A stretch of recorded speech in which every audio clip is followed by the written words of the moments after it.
Ahl-e-Bait على غير بينة من ربكم ولا سلطان مبين معكم صلى الله على محمد وعلى محمد. Starting with number 36 from the Balagha. 24. This khutbah is primarily a warning to the people of Naigh of their fate. Imam al-Salam in this khutbah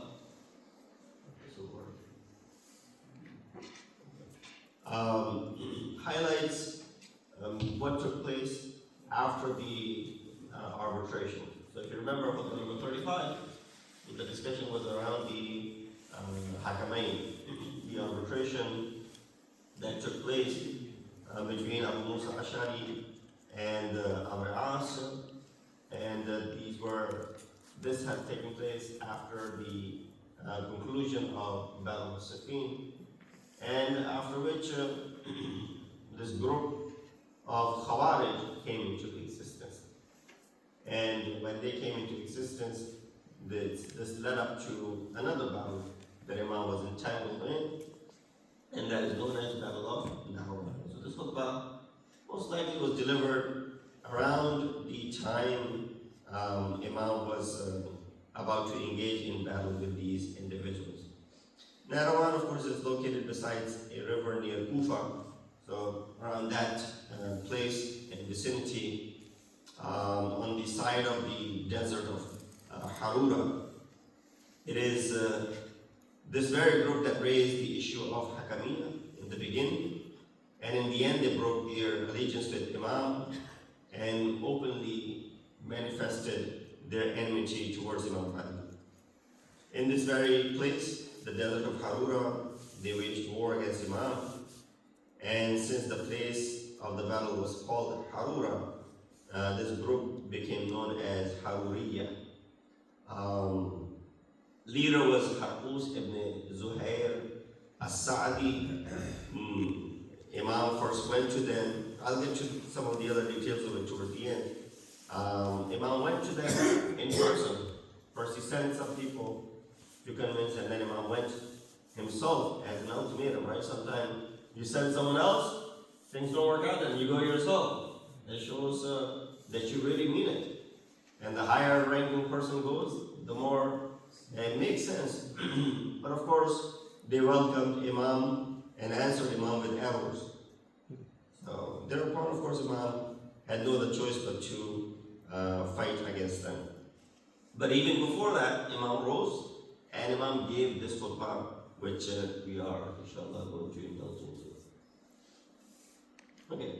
Of course, it is clear that it was delivered, on the day of Battle of Khawarij, in the Harawan, which took place in the 37th year after Hijrah. 3 points, as you can see on the screen. They should be careful not to enter this battlefield without legitimate religious proof that would be accepted before Allah. Otherwise, their lives would be wasted. Of course, they didn't have any legitimate proof against Imam al-Islam. Imam is according to their belief, was one of the rightly guided Khulafa Rashidin, who came into power legitimately, did not usurp this power. And of course, for the Shia and his followers, he is the first Imam. But even if you look at it from their perspective, he's the fourth rightly guided Khalifa. Although that istilah has not been coined yet, that terminology of Khalifa Rashid has not been coined yet, that came 70 years later, 90 years later. But nonetheless, these four, there were no dispute amongst them. Number two, he reminds them that they have made the issue of arbitration, Hakamiyya, into a pretext. Even though the very beginning of this Hakamiyya, Imam opposed it. It had no value whatsoever. This was wrong to do this anyway. How are you going to do it with the sitting leader of the Ummah who was properly, put into place? Now, because there's a dispute with, another person from another land, Muawiyah in this case, and it concludes with Quran being raised on the spears, now this whole arbitration, it's illegitimate. They have risen to fight him, although no wrongdoing has come from him. Meaning Imam al-Islam has not done anything wrong. Why are they fighting him? If there has been any wrongdoing, it has come from them and from others. The people of Muawiyah and this offshoot of that group that came into and became Khawarij, they're on their own, not Imam Hassan al-Islam. Yet they, being people of little understanding, have abandoned the true culprits and have instead turned against him. In this way, the Imam completes the proof against them, which means what? Ultimatum, right? Itmame hujjah. That I'm not going to engage into this battle without looking at all the heads. So the ultimatum against the Khawarij was given. Of course, this was a group of ignorant and reckless people. To this day, many people from our brothers consider them to be very pious and devoted mu'mineen who were part of Khawarij. They all were, had the signs of sajda on their head, and they were athar al-sujood was visible. They were shabz al-nada. They were vigil at night. They would perform, nightly prayers. They would fast all year long. They were these type of devoted, ibadat guzar people. And this still misleads people till this day. When they speak about Ibn Muljam, Ibn Muljam was, Hafiz al-Quran. And he was this, he was that. Forget about his in the Quran. Look who he struck. All that goes in vain and wasted. So, of course, it was ignorant and reckless people. And they saw undesirable outcome of arbitration. They rose up in rebellion against Imam and held him responsible for the matter. How can Imam be responsible? Imam didn't agree to this arbitration to begin with, and then whatever the result of it was, that was also wrong. Imam declined. So the sermon is in reality a compilation of the proof for those who did not have sufficient awareness of the matter and who knew it but had practically forgotten. So Imam, in the beginning, introduces himself. He says what? He said, "Nahnu Ahl-e-Bait nubuwwah." Right? This is the first thing. Yeah. He says that we are the household of the Prophet. So first and foremost, there might be a group of people. This has been the method even in Karbala as well. Everyone who went into the battlefield, they introduced themselves. And they recited these Rajas Khani was something important. They would recite these ash'ar and poetry to introduce them. Ana Hussein ibn Ali. That's how Imam Hussein introduced himself. Hazrat Ali would introduce himself. Ana Ali ibn Hussein. In Tunkiruni, if you deny me, then know that. This is how they were introduced. Imam is doing the same thing. Do they not know Imam? Of course they know. But this is documented in the history now that he introduced. There might be some people ignorant enough, not knowing who this Imam is. So he said, "What not know? Ahl-e-Bait nubuwwah. We are the household of the Prophet, the place of the Masjid, the place that was frequently visited by the angels, مختلف الملائكة, وأنصر الرحمة, the source of mercy, ومعادن العلم والحكمة, we're the source of knowledge and wisdom. نحن أفق الحجاز. We are the radiant horizon of Hijaz. Through us, the slow ones catch up. Those who have stayed behind, Bati, they catch up to us. And to us, إِلَيْنَ يَرْجَعُ الطَّائِعُ, repentant extremists, they return back to us. So we are that moderation, that middle path. That sometimes people go into two extremes, ifrat and tafreet. Some people stay behind, become muqassir, they come in, they reach us. Some people venture ahead of us. They become ghali, they come back to us. We are that numurqatul wusta, as in some other places, this terminology is also used. This was in fact an allusion to the excess, the negligence shown by this ignorant group in the matter of arbitration. Imam then addressed, فَأَنَا نَذِيرٌ لَكُمْ أَن تَصْبِحُوا سَرْعًا بِأَثْنَاءِ هَذَا النَّهَرِ. So I warn you, lest you become fallen corpses. Look at the pressure. The Imam is not playing around with these people. Is that you become fallen corpses along the sides of this river and in the low places of this valley, without any clear proof from your Lord, and without any manifest authority with you. Meaning you don't know what you're doing. I'm warning warning you. Ana Nadir. Two sifat of Rasulullah that I mentioned in the Quran were what? Bashirun wa Nadhira. Bashir would bring good glad tidings. Nadir would warn. In these words, Imam, in fact, is making an explicit prediction about the end of Battle of Nahrawan. This is what will happen, I'm telling you. Sometimes people, boast and brag. This is not boasting and bragging. They brag about large number of their, strength and armies. This is not boasting and, pounding your chest. That's not what it is. Imam is speaking the reality. This will happen. You stand no chance. You'll become corpses along this river. And of course, history tells us that's what happened. But the greater problem is that their record on the day of judgment will be dark and black. Forget about being corpses here next to the river and be killed over here. But what I worry about is what will happen to you in Qiyamah for standing up against the Imam of your time. Because they had no motive for this battle. This was not supposed to happen. This battle is your own making. Other than your obstinacy and your reckless stubbornness. And they possess no divine and acceptable proof. I'll show you what they were trying to tell Imam ﷺ. Thus their worldly life and their hereafter would be lost. More so, their hereafter. Imam then adds what? He said, the world and worldliness have cast you into abyss of misery, and your false thoughts have ensnared you in this dangerous trap. قَدْ طَوَّحَتْ بِكُمُ الدَّارُ وَاحْتَبَلَكُمُ الْمِقْدَارُ. So Imam uses two words over here. Dar refers to the abode of this world, and the other words, attachment to this world. Ahtabala is derived from the root habl. Habl, is used for rope. Hablul mateen can be used, or wa'tasimu bihablillahi jami'an, for example. Here it means to snare, or even a trap. The word miqdar, some commentators in Naigh Balagha use this as it might mean false ideas and futile analysis of various events. Sometimes, today everybody becomes an expert on what's going on in the war, and then they all give their own 2 cents about it. Sometimes this is futile. It refers to their analysis, which of course have no bearing and no fruits behind it. You hear reports from here and there, and you make up your mind about it. It may happen, it may not happen.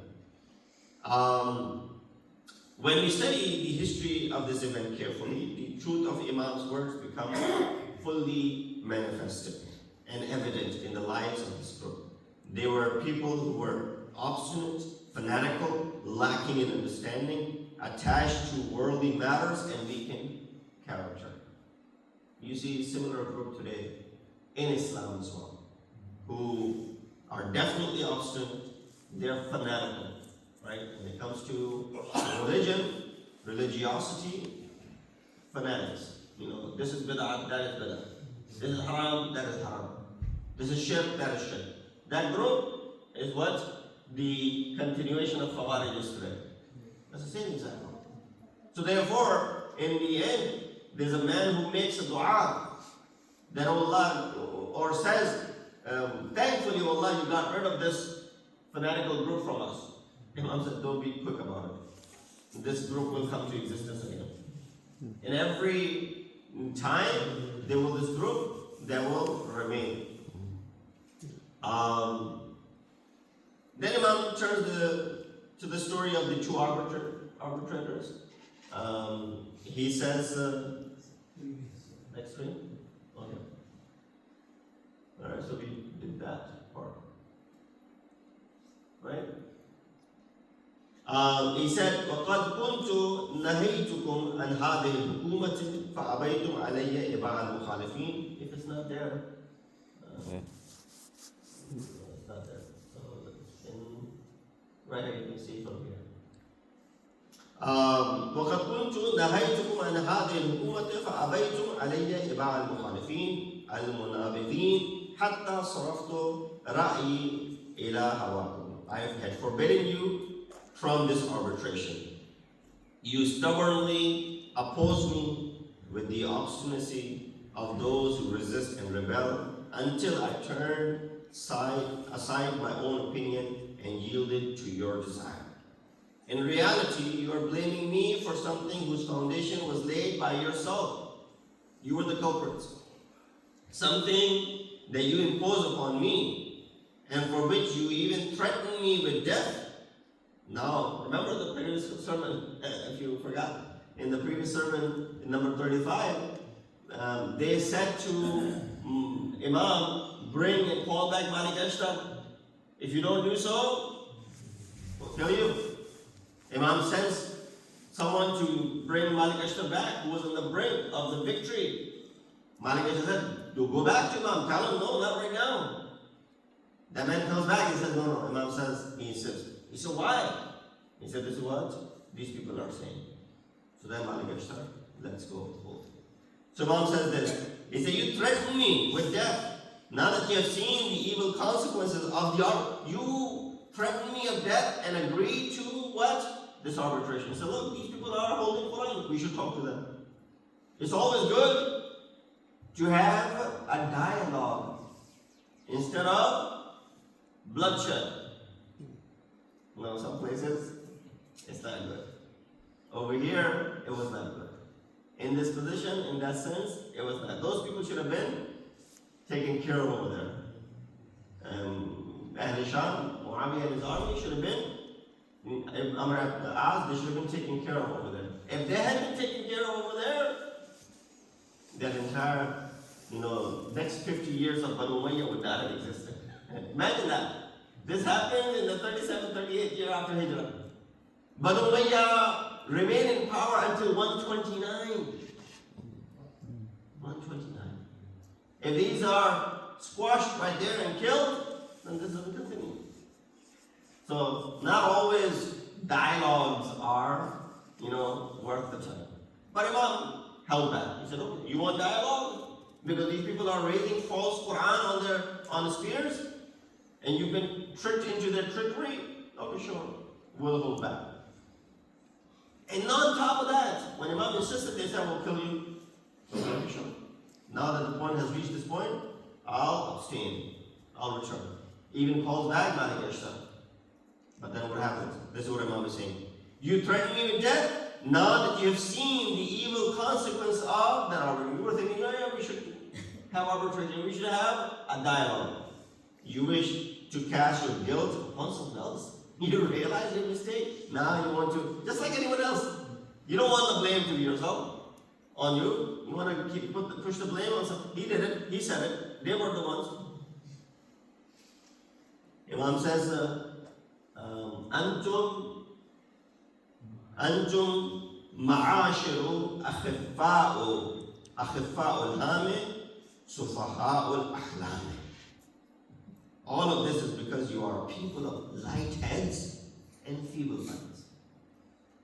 Imam, again, is not mincing words. He's being very, very clear that this is your level.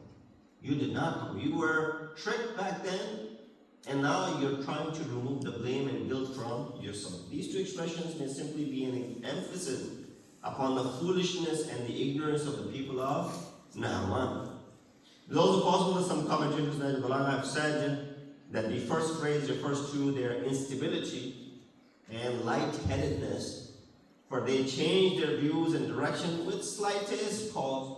How gone by the wind, Hawa ka jhoka is taraf chala, then they are in this side. In that direction, now they're with that side.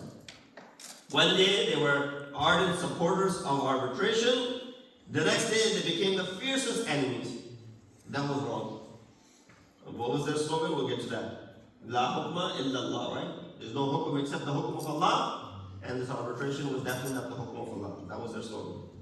The second phrase over here refers to their shallowness of thought, because they neither saw nor understood the plots of the enemy, which were unfolding one after another and whose signs are clear to the intelligent people. Don't be fooled just because they have Quran in their hands, while the Quran is not taking stand in front of you. That's a silent Quran that they're raising. and this is a spoken Quran that is telling you something else. For this reason, they repeatedly fell prey and victim deception of Muawiyah's army and his companions, and set out upon the path to become the cause of their misery and calamity to the entire Muslim world. In the end, Imam says,